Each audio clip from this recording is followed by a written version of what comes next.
guys, it is Sam here, and I wanted to make a quick video on the research I'm doing for the Instagram rankings. So this is the analysis portion of it, where we're going to actually take a look at the deeper dive into the numbers than we do in the actual ranking video. So with that being said, we're going to touch on a little bit around Andrew Yang and some of these other candidates to see who's actually growing over this past 30 days. So with that being said, if this is your first time here, what's good? My name is Sam, and for those of you who are returning, it is good to freaking see you. Okay, so this is our Instagram rankings, where we gather our data from our from Social Blade, and we take 4 factors from here.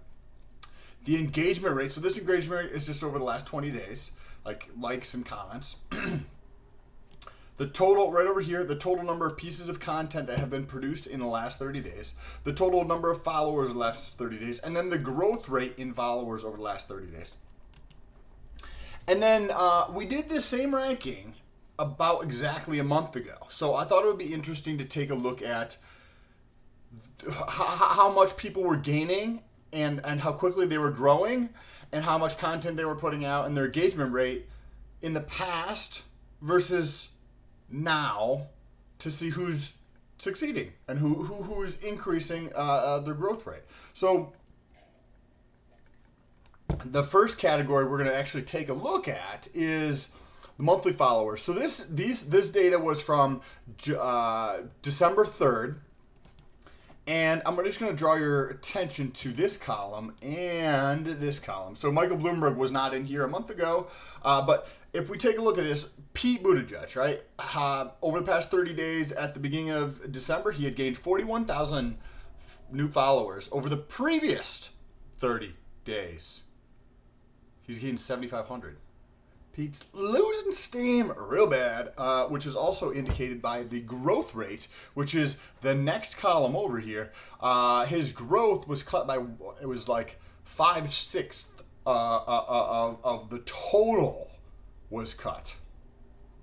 That's a lot, like 80-something%. Same amount of content, just not putting in a lot of work. He's only putting out 30 pieces, where some of the other candidates are putting out 100+ pieces of content per month. So you wouldn't expect him to be continuing his, at least I wouldn't, right? With barely any effort putting into it. Because if you think about the production or the creative that you're putting out into the world, that's like, if I go to this neighborhood I live in Leominster, it's called Leominster, Massachusetts, and if I go and I just start knocking on doors and I introduce myself to business owners, and I go into businesses and I just introduce myself to the patrons of that business and just talk to random people on the street and whatnot, I'm probably going to increase my awareness in this neighborhood, correct? Well, same exact thing happens online on these social platforms. So if you're putting out 30 pieces a month and I'm putting out 200 pieces a month, who do you think is going to grow faster? That's just common sense, right? You can have other sources of traffic, right? Like at that moment in time, I believe Pete was just getting a lot of new attention through the mainstream media. So the increase in his growth could be explained by that. But is he able to maintain that? Now that we're taking a look at it, nope. All right, so the next person. Well, let's move on to the last category here. We have the fourth factor here, engagement. His engagement rate is down. Not good, not good. Next is Andrew Yang. We should probably save Andrew Yang for last, but let's look at the number of followers. He's had an increase. So his growth rate has increased on Instagram, which is also indicated by the percentage gain right there. So that's 40% or something like that. Again, the total number of media that is output that was put out was 150 pieces of content, now 120. So the level of work has gone down. However, I would say that the level of sophistication has increased. The engagement rate has increased substantially, like 60%. So there's only one of the 4 categories where it's gone down, the amount of work that's getting put in. But from just the elementary understanding of their strategy and what they're doing, I do see an increased ability to learn and adapt a lot more quickly with Andrew Yang than some of the other candidates. Amy, she's increased her growth rate, still not super great. but she's increased the number of followers. But because the number of followers is so low already, the growth rate came down. It was only off by about 1,000, so the growth rate actually came down a little bit. Her media production actually increased, so good job there. Nice job. Her engagement increased as well. I think she said something either intelligent or she just had her moment in the sun at this last debate, because I've seen her had a big uptick in a lot of stuff. Bernie Sanders, kind of interesting. Bernie Sanders, and this is also, this goes along with what I've seen on the Google search rankings. You can check out the channel for those on a statewide basis. So we look at the Google and the YouTube search volume of within each state and on a national level to see who's winning.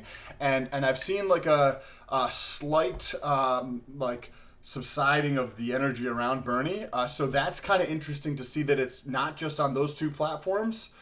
It's also on Instagram. So he went from 100,000 plus followers over the previous 30 days as of December 3rd. And then he went down to 87. So a 30% reduction. Still number one either way. Either way, he still destroys it, right? He's still number one above Andrew Yang by almost 40,000, which is more than any other candidate had. 37,000, more than any other candidate had except for Andrew Yang. So, like, he's still destroying it. I'm not saying he's not. But it is interesting to notice these trends because I've seen him losing ground in several areas. So is this the beginning of him losing ground across the board and really dropping the amount of attention around him?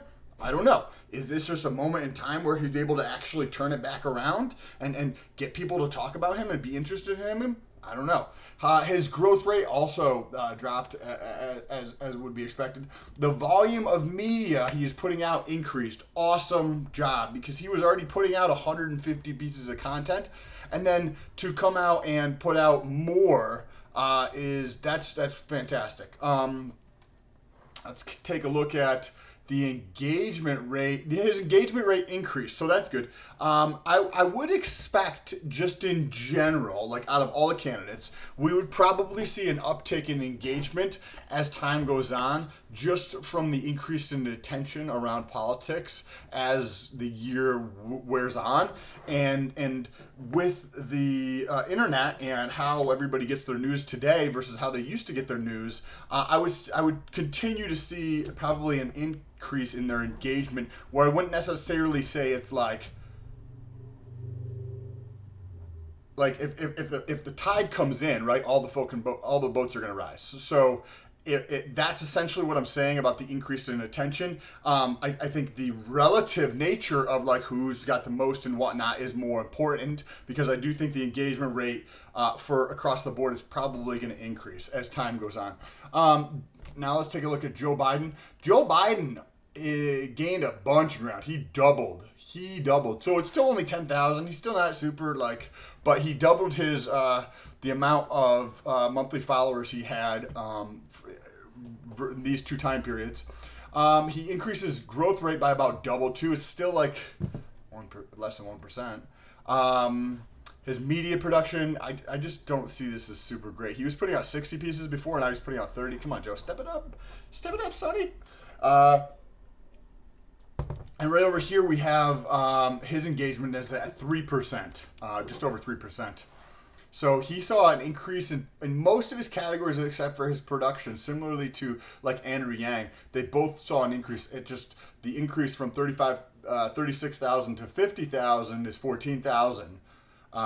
So the gain for Andrew Yang is just more than the total of Joe Biden.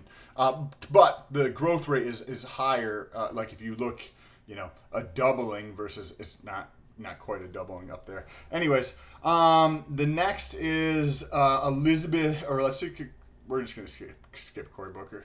If anybody wants to see me do Cory Booker, let me know down below in the comments, and use the hashtag Stoltz so that I can find your comment to answer them at the end of some of these videos. So go to Elizabeth Warren. Elizabeth Warren's been pretty consistent, but she did lose a little bit of steam, which I've also been seeing in the national rankings as well, where she's been losing a little bit of steam, about 5,000. Her growth rate stayed almost exactly the same. She increased the amount of production she had out good. Her engagement rate went up. I don't know. Still, she had the lowest engagement rate out of all the candidates on Instagram. So That's maybe just not her platform. Not her platform.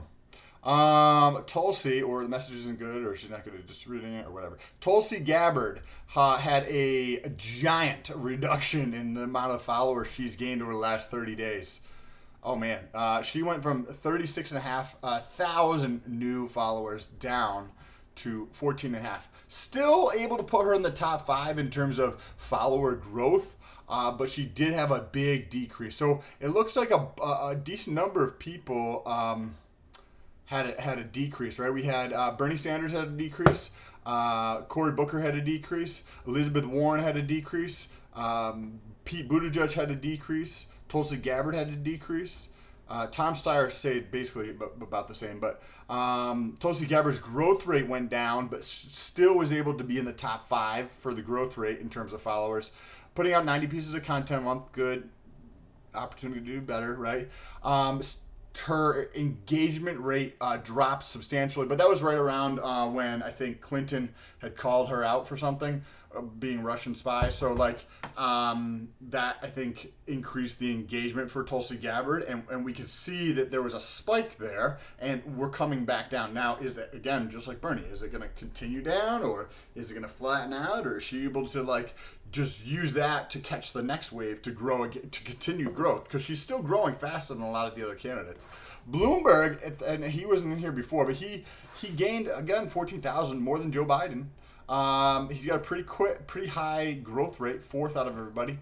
His engagement rate is pretty low, but what I thought was super interesting though is the only 2 in the top 5 candidates that are really growing are Joe Biden and Andrew Yang.